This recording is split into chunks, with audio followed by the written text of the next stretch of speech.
Hello everyone, আজকে আমাদের ঠাকুরঘর তোমাদেরকে দেখাবো। কারণ আমি সন্ধ্যা দিচ্ছি, তার কারণে চলো দেখানো যাক।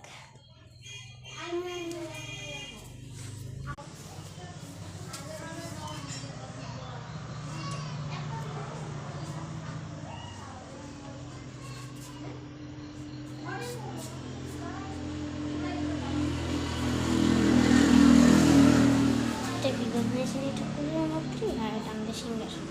কত ভালো না গণেশ ঠাকুরের মূর্তি।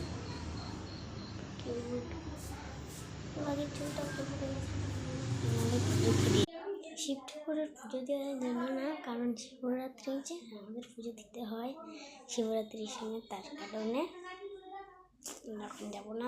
আমরা গিয়ে শিব ঠাকুরটাকে মন্দিরকে দেখালামই না। তারও দেখা, এটা আমাদের শিবলিঙ্গ আর এটা আমাদের মন্দির। কাছাকাছি এইটা রাস্তা, দেখলে তো। সো আজকের জন্য এতটুকুই, বাই বাই।